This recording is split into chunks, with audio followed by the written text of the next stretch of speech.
You guys love side dishes, I love side dishes, let's get creative again. Hey friends, welcome back to my channel. Today we've got more side dishes for you. These are perfect for your Sunday lunch, perfect for Easter, or if you miss this and you don't have them for Easter, they are so great for just any spring side. I mean, really, they're good for any time of the year. You guys are gonna love these. And at the end, I've got a special little dessert for you. We are going to make up a Brussels sprouts slaw. It's very, very good. You let it marinate for a little bit so it kind of breaks down the Brussels sprouts a little bit. So delicious. First, we need to shave up some Brussels sprouts. I'm not really counting. I'm just looking for the amount that's gonna work for our family. So I think it's probably gonna be around 10 to 12 Brussels sprouts. Also, you can just put your Brussels sprouts into a food processor and it will shave them up for you. We need a half cup of Parmesan cheese, so I'm gonna use my cheese grater and shred this up. All right, I'm gonna add the cheese to the Brussels sprouts. We'll end up mixing all of this together. We're gonna make up our dressing. I have some lemon juice here. We're gonna be adding into this bowl about 2.5 tablespoons of this lemon juice. I'm also adding 1 tablespoon of honey. Let's add in about a teaspoon of Dijon mustard, about 2 garlic cloves, minced, 1/4 cup of olive oil, and then we just add some salt and pepper to taste. All right, now we're gonna take that dressing and pour it all over the salad. And we'll toss it together. So you can let them sit in your refrigerator, like a couple hours before you're gonna serve it. We just need about 30 minutes or so for these Brussels sprouts to marinate in this dressing. One thing that you could add to this, I think I'm gonna say it wrong. I think it's called radicchio. It looks like a really small purple cabbage. Would be really pretty. We've got a nice marinade now. As you can see, all the pieces are shiny, which means they're covered in that marinade. So now I'm just gonna put a lid on this and just set it in the refrigerator for a little bit. I did decide to just go ahead and dry toast up some almonds. So I'm just putting them in a dry frying pan, and it's just about 1/2 cup of these sliced almonds. And we're just gonna let them cook in here until they have this like little bit of a toasted color. This is what we're looking for right here. You start to see that. Put your almonds into your little salad here and just toss them, and then it's ready to serve.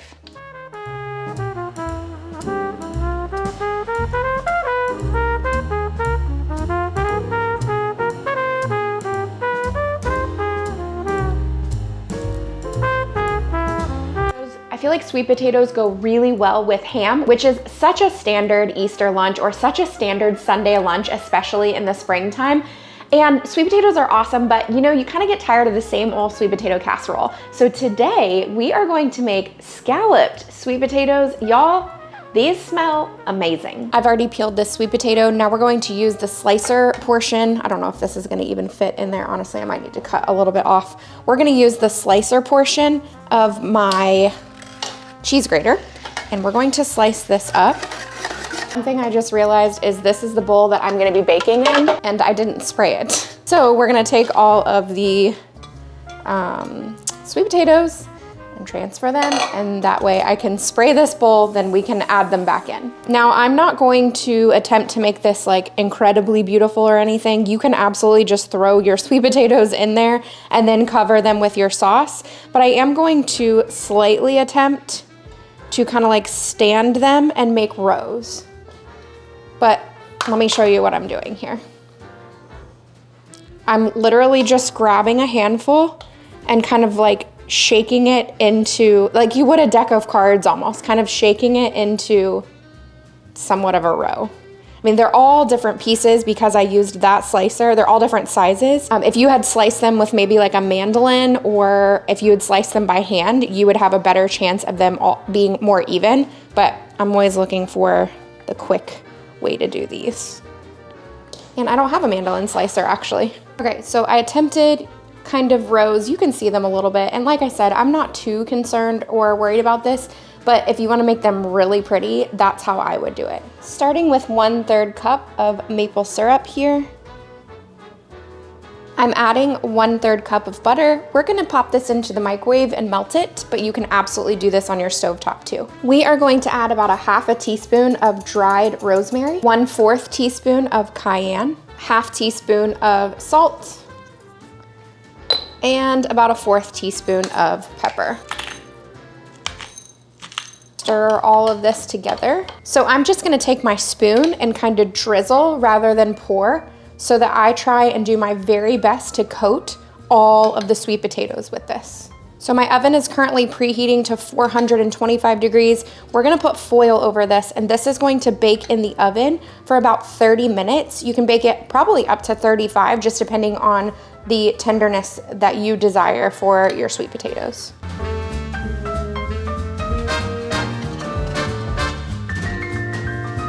The recipe does not call for this, but I'm gonna put these under the broiler really quick and just let that top layer get a little bit of crispiness to it. All right, I went ahead and tasted a little piece so I could give you my impression. Love the rosemary flavor that's in here. I still do agree it could take less butter. So you could probably make half of the actual like dressing portion, the maple syrup portion that the recipe called for, but very good option if you just want to do something different than sweet potato casserole. Would Easter Sunday lunch even be Easter Sunday lunch without deviled eggs? These are not your standard deviled eggs though. These are loaded. So good and way better than just the regular ones. Went ahead and boiled up our eggs. We actually also had some quail eggs that I needed to boil up as well. I'm going to get these peeled and then we'll go from there. All right, we are going to cut these in half, and then I'm going to take the yolk. You guys probably know how to do all this part. Take the yolk and just dump it into a bowl because you're gonna make your little mixing out of that. And another thing that I'm gonna do is just barely cut off the bottom here so that they will lay flat. We have this deviled egg tray here. My husband insisted when we were registering for our wedding gifts that we would use this all the time. I think this is the 3rd time we've used it. To our egg yolks, we're gonna add about 1/4 cup of sour cream. You guys know we use Greek yogurt in place of sour cream, so that's what we're doing here as well. We are going to add some crumbled bacon. Just take it and we're just gonna break it up into pieces. You can cut it with your knife if you want to, but I make mine nice and crispy, so it's easy to do this. And I'm crumbling up 2 pieces. We're gonna be using 3 overall, but you know, we gotta save some for the top. I'm gonna add about 2 tablespoons of cheddar cheese to the mixture. Overall, we need about 2 tablespoons of chopped chives. So I'm gonna chop some up. We're gonna add about half of it into the recipe, and then we're gonna save some for the garnish as well.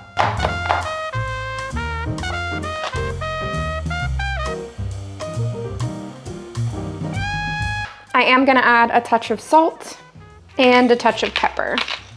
And now we just mix all of this together.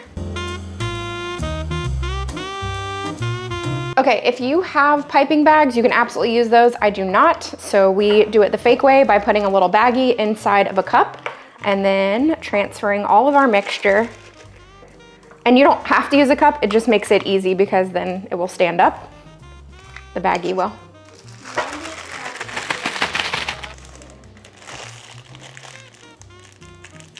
All right, so we're just gonna cut off the end of our bag into whatever size hole you think you need and just start to pipe the ingredients back into the deviled eggs.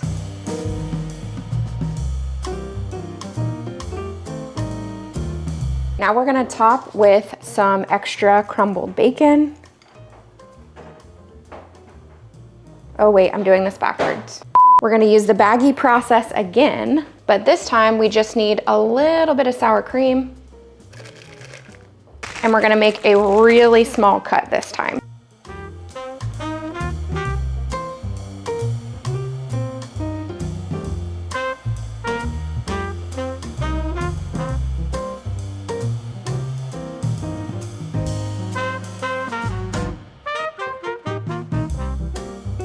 Now we can top with the rest of the crumbled bacon and the chives.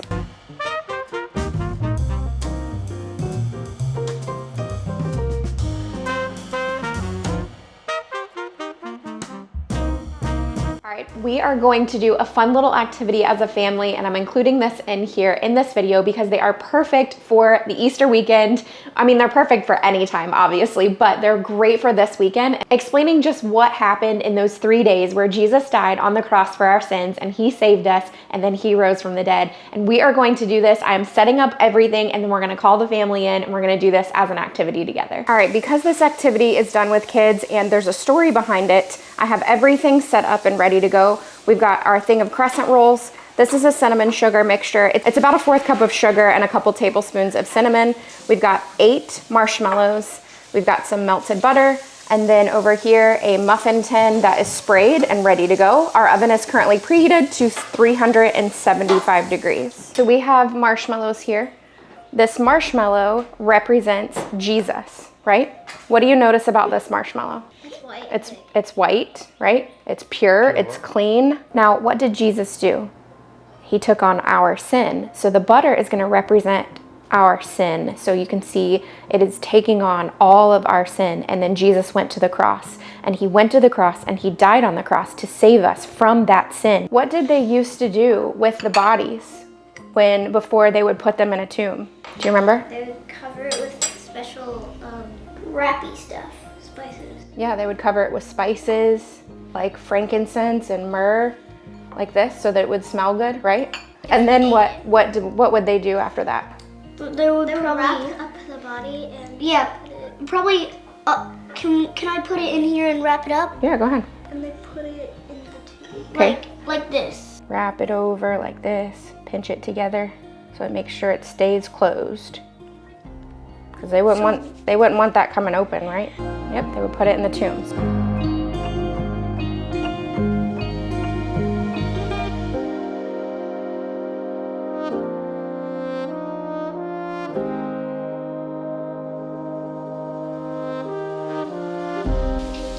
All right, we're adding a little bit of cinnamon sugar to the outside with butter. My oven is preheated to 375 degrees, and these are going in there for about 16 to 18 minutes. You guys know the story. What happened 3 days later? Mary. She went to maybe probably put some more spices on him. Very good. And she saw that the stone was rolled by him, and he was over there. Did she recognize him at side. first? No. Nope, she What didn't. did she think he was? Just a regular man. A gardener. All right, so we made the resurrection rolls. So remember, the tomb was empty, right? The marshmallow's gone. Oh. So Jesus wasn't in that tomb anymore, right?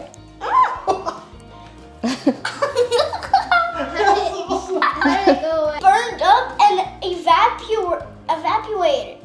I don't know how to say it. Yeah, you got it evaporated. Okay, so this is a great example, a great way to teach your kids about this. I mean, obviously my kids already knew the story, but just to enjoy that process with them and do a recap. So now we can eat. Our verse this week comes from John 13:34. A new commandment I give to you, that you love one another. Just as I have loved you, you also are to love one another. I hope you guys enjoyed these side dishes. I know that they will be on repeat in our house for sure. Stay tuned, I've got more of these coming up. If you're new here, I would love if you'd subscribe and stick around. If you liked this video, check out this video right here. You're gonna love it. You're gonna get more inspiration in the kitchen. I'm telling you, it's a great one. I hope you're having a great week and I hope you have a great Easter Sunday.